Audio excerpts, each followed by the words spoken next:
Conforme divulguei para esta edição do Passeio Alegre aqui na sua Onda Viva, nesta terceira parte da emissão, a partir de hoje,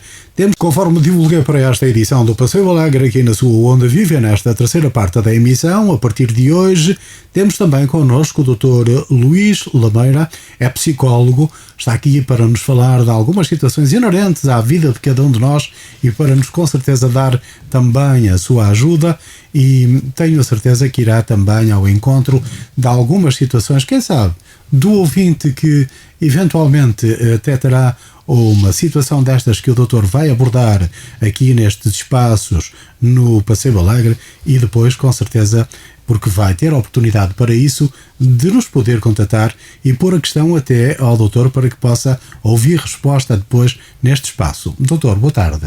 Muito boa tarde. Seja bem-vindo. Muito obrigado. Eu tenho a certeza que a sua ajuda para muitos dos nossos ouvintes vai ser realmente importante, e esta vai ser também uma forma de podermos abordar alguns assuntos de extraordinário interesse. Eu sei que o doutor preparou uma lista de assuntos que vai abordar aqui neste espaço, como por exemplo a primeira de hoje, que será a depressão, mas não ficará só por aí, uma vez que vai abordar outros assuntos, não é, doutor? Exatamente, vou abordar outros assuntos, nomeadamente como deixar de fumar. Vamos abordar o problema do tabaco. Está um assunto extraordinariamente importante, não é? Sim, a educação parental também, de que forma é que podemos orientar, neste caso, os nossos filhos, de forma a promover neles uma boa autonomia e um estilo de vida saudável, tanto a nível físico como a nível psicológico. E também o chamado burnout, que passo a traduzir, que é o esgotamento. Muitas vezes somos sobrecarregados com trabalho, e esse trabalho pode-se refletir no esgotamento. Penso que todos já ouviram falar neste assunto. Claro. E outros temas com certeza depois vão surgir. Doutor, mas começando precisamente por este, que hoje o doutor se propõe abordar, que é a depressão, eu perguntar-lhe-ia como é que a depressão se manifesta? Qual é o primeiro sintoma que a depressão... Porque acontece que muita gente poderá estar num estado depressivo e até nem se aperceber que está com depressão, não é, doutor? Exatamente, muitas vezes sucede isso. Muitas vezes, devido ao estigma social, em que a depressão é associada a uma doença sem cura, o que não é verdade na maioria dos casos, neste caso, as pessoas, de certa forma, vestem uma capa e tentam disfarçar esses mesmos sintomas, e esse sofrimento acaba por prevalecer mais lá dentro do que cá fora, do que exteriorizar esse sofrimento. Mas eu posso passar a referir, neste caso, alguns dos sintomas que podemos verificar em pessoas com depressão, que é uma tristeza persistente, ansiedade, ou mesmo sensação de vazio, um sentimento de pessimismo diário, um sentimento de culpa, inutilidade ou mesmo desamparo, perda de interesse ou prazer em passatempos e atividades que anteriormente causavam prazer, por exemplo, o desporto, o bem-estar conjugal. E aqui um aspecto muito interessante, que também conseguimos ver bem se efetivamente o indivíduo está deprimido ou não, que é o sono. Neste caso, como é que está a regulação ao nível do sono? Normalmente os deprimidos têm uma característica: ou dormem demasiado, ou seja, a sonolência excessiva, ou, por outro lado, sofrem de insónias, têm grande dificuldade em adormecer. Dormem muito, resumidamente, dormem muito poucas horas ou dormem muitas horas seguidas. Também um aspecto interessante é a perda de apetite e peso, ou por outro lado, o excesso de apetite e ganho de peso. Também temos outros aspectos que também são transversais aos deprimidos, que é a diminuição da energia, a fadiga e a sensação de desânimo. Essa mesma diminuição de energia e de fadiga é uma diminuição, acima de tudo, psicológica. Não é por o indivíduo ter trabalhado muito, não é por o indivíduo ter socializado muito, não é por o indivíduo ter feito uma maratona. Temos outras também características importantes, que é a ideia de morte ou suicídio, e muitas vezes esses indivíduos deprimidos tentam pôr em prática esse plano de suicídio. A inquietação e a irritabilidade também são persistentes com as suas convivências sociais, e também referia mais um aspecto bastante curioso, que é a dificuldade para concentrar-se, recordar ou mesmo tomar decisões. Quando acontecem situações como essas, doutor, perdão, como é que a pessoa deve reagir? Segundo aquilo que o doutor acabou de dizer, algumas dessas situações, para alguns, são vistas com alguma banalidade, chamemos-lhe assim. Como, por exemplo, dizer, ultimamente anda a dormir mal, não sei o que é que se passa, ou coisa do género, não é? Ou então sinto-me muito cansado, tenho que ir ao médico ver porque é que estou mais cansado, ou coisa do género. Para alguns, provavelmente, será difícil definirem ou realmente encontrarem de que estão numa situação depressiva, não é? Sim, é bastante definirem. No entanto, definirem esse mesmo estado, entre aspas, rotularem esse mesmo estado. Para isso é necessário um diagnóstico com um profissional ao nível da saúde mental. Inicialmente, os deprimidos procuram os fármacos. Numa primeira fase poderão ser importantes, mas na minha opinião, e segundo vários estudos que eu já li, é importante o acompanhamento psicológico. O Carlos Amaral Dias, que é um psiquiatra muito conceituado em Portugal, disse no outro dia que uma depressão ligeira não se cura com fármacos. Não, estamos apenas a adiar o problema. É preciso arrumarmos as ideias lá dentro, é preciso combatermos os sentimentos negativos, é preciso combatermos o pessimismo, a falta ou excesso de apetite, é preciso controlarmos os níveis de sono. Isso é possível a partir da psicologia. Quando a pessoa realmente encontra essas situações, ou decide por si, por exemplo, procurar um médico, não é? Sim. Como é que acontece habitualmente? O médico também pode encaminhar depois essa mesma pessoa para o psicólogo? Há muitos médicos já familiarizados com a importância do psicólogo. Muitas vezes acontece essa situação dos médicos reencaminharem para o psicólogo. No entanto, aquilo que nós verificamos é que a maioria das pessoas que aparentemente são diagnosticadas com depressão querem a solução a curto prazo. Ou seja, o que é a solução a curto prazo? Entre aspas. Eu digo entre aspas solução que pode não ser a solução, que é, neste caso, o enquadrar-se numa rotina de antidepressivos. No entanto, mais uma vez volto a referir, na maioria dessas situações é o adiar do problema.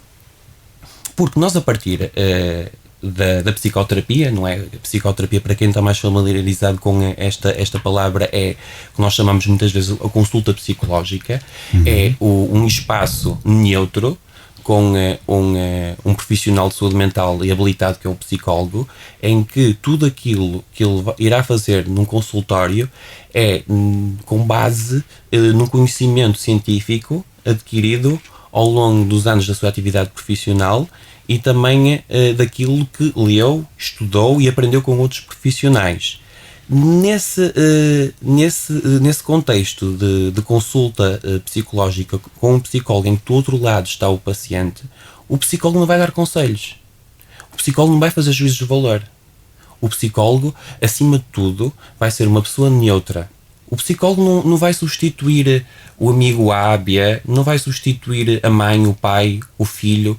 O psicólogo, abstraindo-se, entre aspas, de um papel mais sentimental, mas preocupando-se sempre com o paciente e com uma base científica, e a partir de determinadas técnicas cientificamente comprovadas, vai tentar diminuir, aliviar e extinguir o sofrimento da pessoa que nós estamos à frente.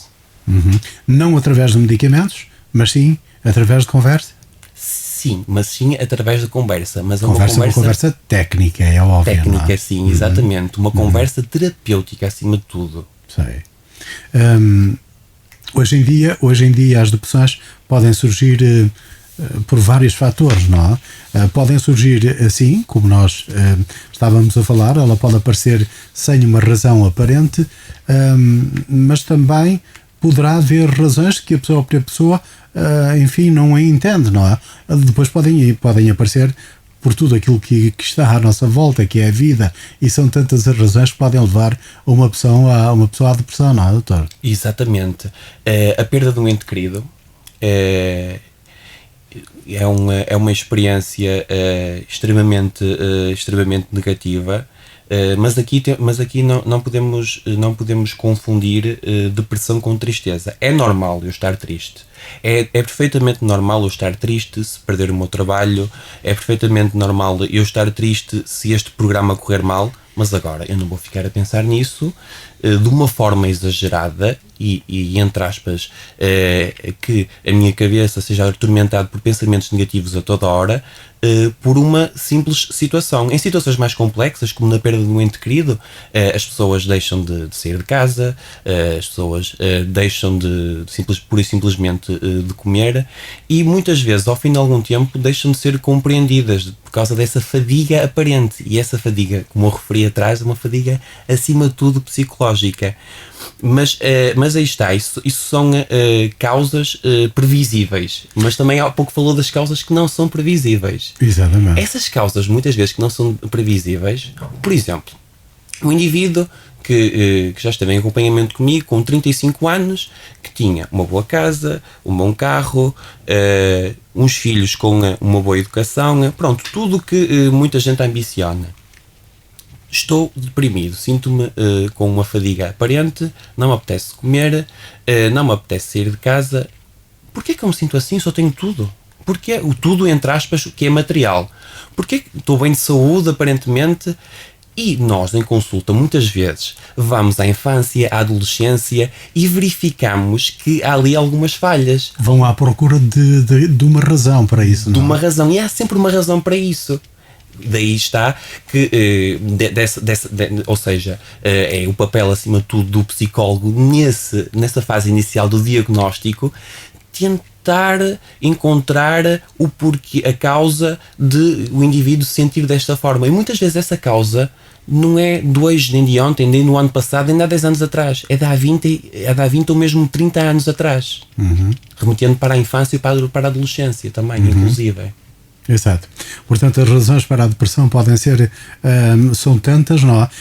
Doutor, uma questão que eu lhe punha também, hoje em dia, com as limitações que, enfim, a sociedade vai tendo em tantos aspectos, e eu nem queria falar no nome de crise, mas porque eu acho que as crises têm vindo a acontecer constantemente e elas acontecem na vida das pessoas de várias razões, mas não há dúvida nenhuma também de que a situação do próprio país, quer a nível laboral ou de outras situações, tem contribuído com certeza também, e o doutor saberá isto melhor do que ninguém, a muitas depressões. Exatamente. A perda do trabalho, infelizmente cada vez somos mais afetados pelo desemprego, a perda da possibilidade de pagar a hipoteca de uma casa, a perda da possibilidade de pagar a educação dos filhos, são situações extremamente complicadas e extremamente difíceis. Doutor, como é que um psicólogo luta ou lida, melhor dizendo, com esta situação, com esta luta que a pessoa tem? Sei lá, um doente que lhe apareça e que não tem possibilidade de pagar a casa porque perdeu o emprego. Como é que se pode ajudar uma pessoa destas através da tal conversa técnica? Como é que se faz isto, doutor?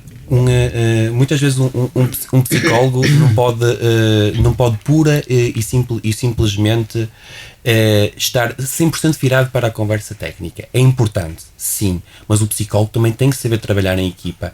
E se existe uma pessoa à frente que tenha outros problemas que o psicólogo diretamente não pode intervir, o psicólogo tem que, em articulação com assistentes sociais, com, por exemplo, segurança social, tem que arranjar uma solução para essa pessoa. Era aí que eu queria chegar. Para além dessa conversa técnica que é necessário ter, é depois também o outro papel que é importante, o poder, digamos que, dar uma pequenina ajuda da outra maneira de poder resolver, articulando, portanto, como diz, toda a situação, não é? Para que possa realmente tentar remediar a situação dessa própria pessoa, não é? Exatamente. Se é possível resolver a 100% o problema da pessoa que eu tenho à minha frente, não sei, mas pelo menos vou tentar, porque se eu nunca tentar, não sei se vai ser possível.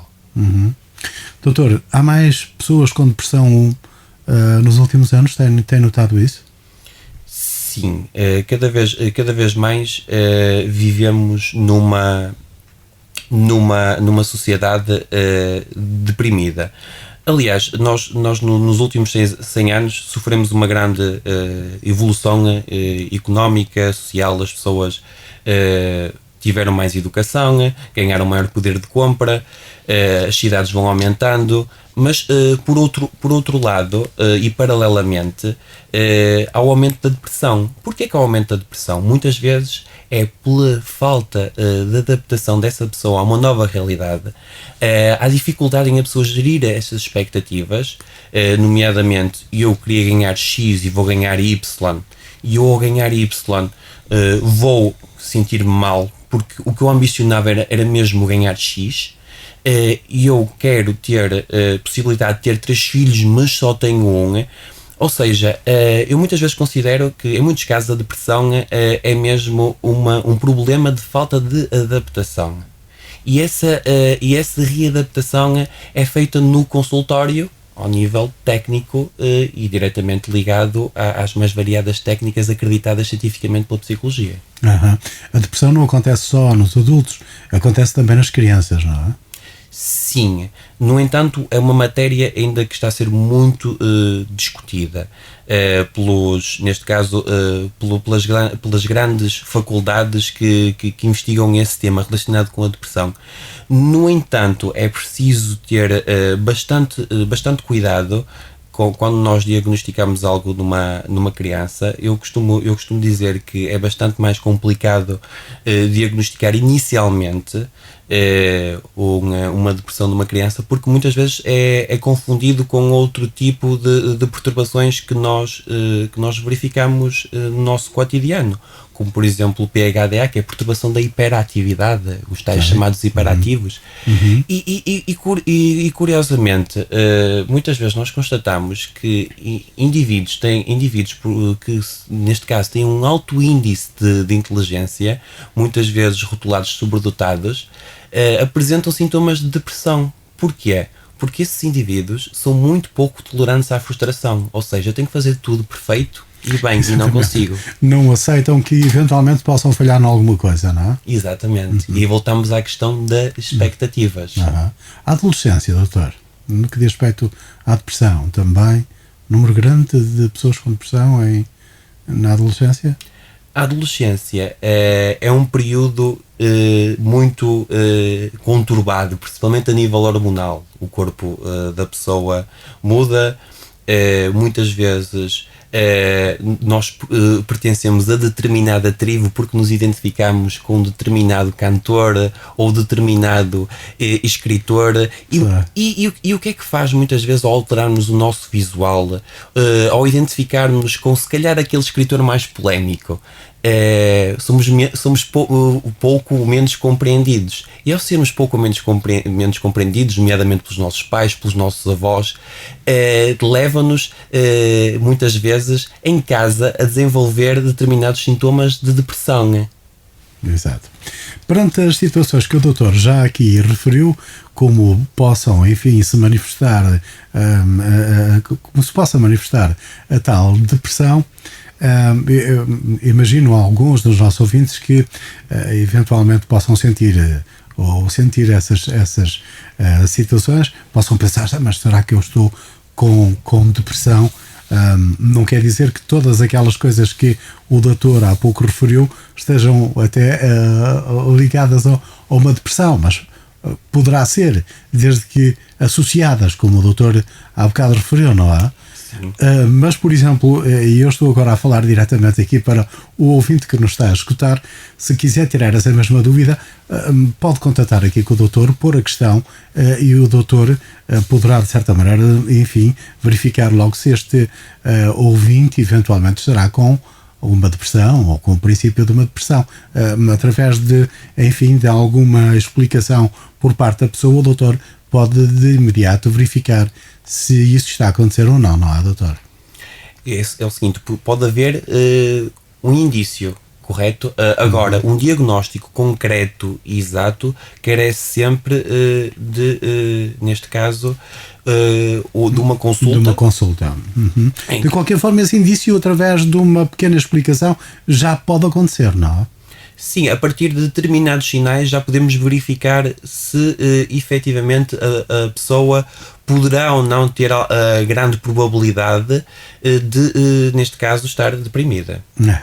Portanto, amigo ouvinte, se quiser realmente ter a ti aqui uma resposta ou uma situação que eventualmente tenha relacionada precisamente com estas situações no que diz respeito à depressão, com outras depois também com certeza vai ter a oportunidade de, se assim o entender, contatar com o Dr. Luís Lameira, pode enviar para este espaço de psicologia, portanto, o seu e-mail com a questão, alguma questão que queira colocar ao Dr. Luís Lameira, que a partir de hoje vai estar connosco às sextas-feiras aqui no Passeio Alegre. Pode endereçar essa questão através de e-mail para radioondaviva@sapo.pt ou então através de fax 252 613 898 ou então através de carta, através deste endereço, Rádio Onda Viva, Praça dos Combatentes, 15 4490, Póvoa de Varzim. Ou então, se quiser, durante estes espaços, ou no final do espaço, pode contatar e deixar a sua questão para que depois o Dr. Luís Lameira possa responder aqui ao microfone neste espaço. Pode, dizia eu, contatar o telefone 252 299 570. Eu espero que tenha tomado nota. Daqui a pouco vamos referir isto mais uma vez. A depressão podemos considerá-la neste momento é uma doença, não é, doutor? Podemos considerar assim. É uma doença em que a maioria dos casos há cura. Mas também pode ser uma doença crónica. Pode ser uma doença crónica e nesses casos em específico é necessário um acompanhamento psicofarmacológico, ou seja, administração de antidepressivos e outro tipo de medicamentos, muitas vezes diário. No entanto, mesmo com uma depressão crónica, carece sempre de um acompanhamento psicológico. Portanto, é sempre necessário que isso aconteça. Vou referir então mais uma vez como é que pode contatar o Dr. Luís Lameira aqui neste espaço e no Passeio Alegre, aqui na Onda Viva. Portanto, o e-mail será dirigido para radioondaviva@sapo.pt, o fax para o 252 613 898. Se quiser enviar carta, faça-o, portanto, para a Rádio Onda Viva, portanto, Praça dos Combatentes, 15 4490, claro, dirigido ao Dr. Luís Lameira, ou então ainda colocando a questão através do telefone 252 299 570. Pode fazê-lo agora mesmo. Alguém vai tomar nota precisamente da sua questão e depois o doutor irá trazer aqui a este espaço que vai, a partir de agora, acontecer sempre à sexta-feira e na terceira parte da emissão, entre as 7 e as 8. Eu penso que o doutor tinha mais qualquer coisinha para acrescentar, não é? Duas pequenas coisinhas, se me permite. Claro que sim.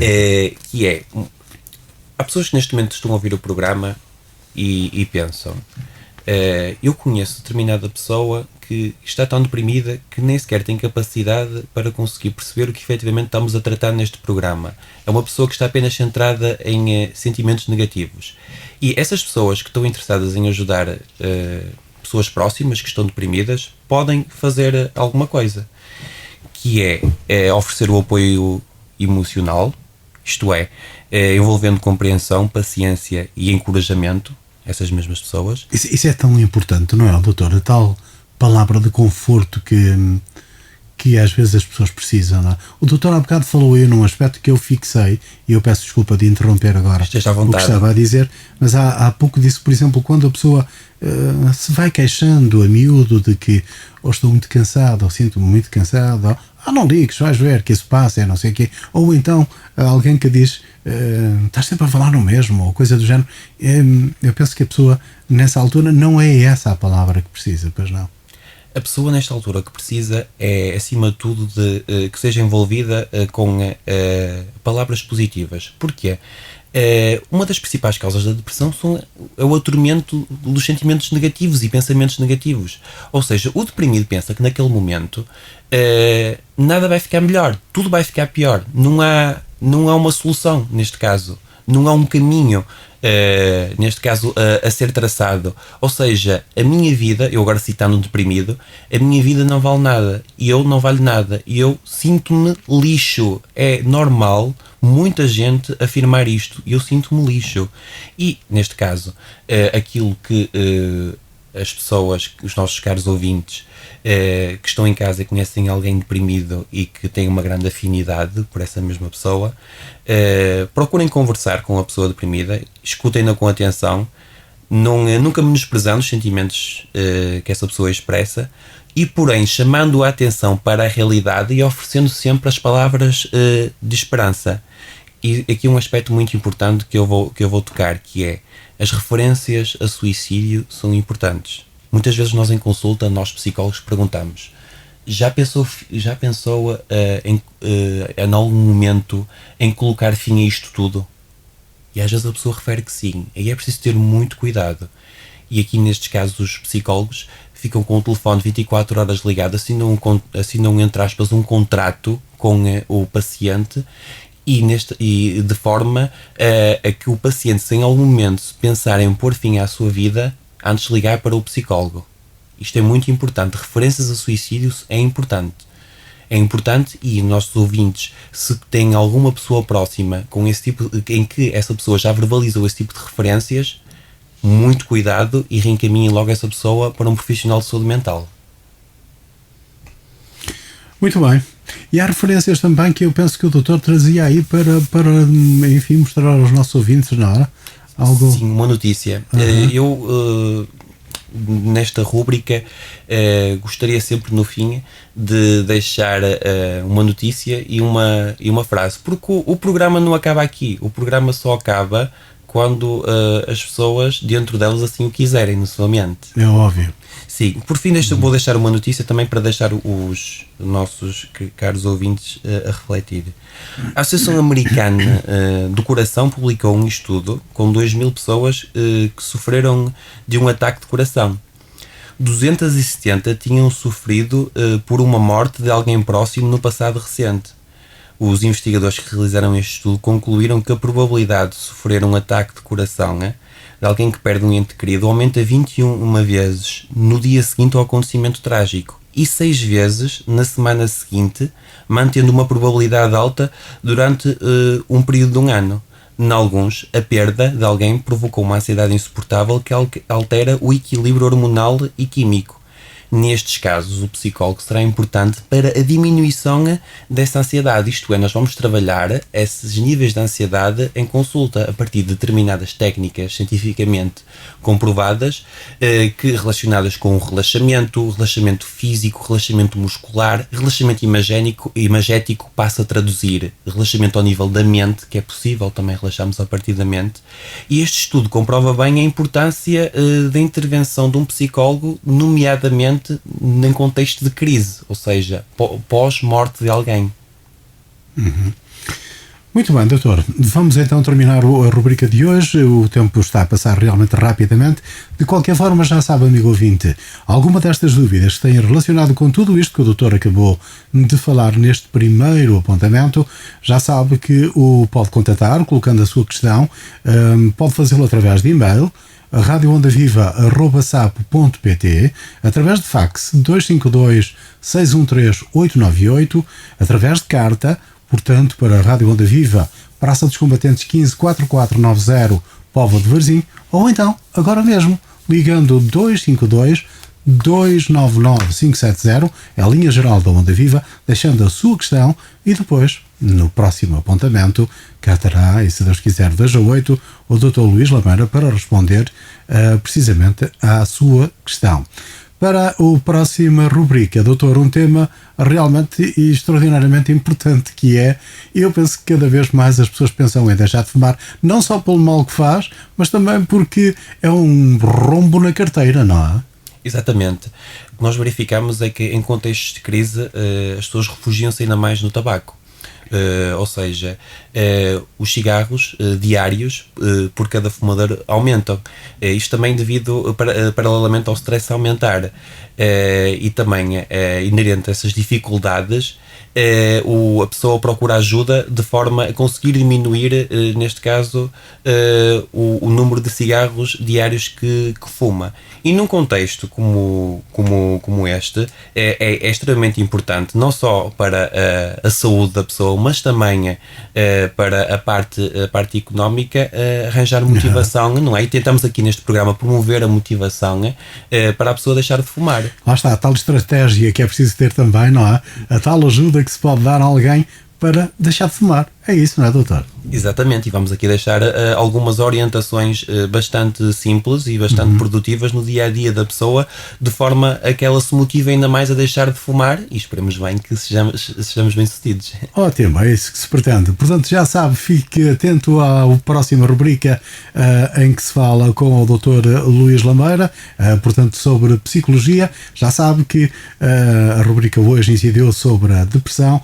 Não se acanhe de pôr questões relacionadas precisamente não só com a depressão ou outras questões, não se acanhe de as colocar neste espaço ao Dr. Luís Lameira, que a partir de hoje vai estar connosco aqui à sexta-feira no Passeio Alegre na Onda Viva. Doutor, foi um prazer, até hoje às 8. O prazer foi todo meu e, acima de tudo, eu quero dar os parabéns à Onda Viva por se preocupar com a saúde mental dos portugueses. E, por fim, se me permite, posso deixar uma frase muito curta? Claro que sim. Que é, vivemos para sermos felizes e muitas vezes só não o somos porque não nos conhecemos verdadeiramente. Ora está, uma grande verdade. Doutor, até hoje às 8 então. Até hoje às 8, obrigado. Muito obrigado.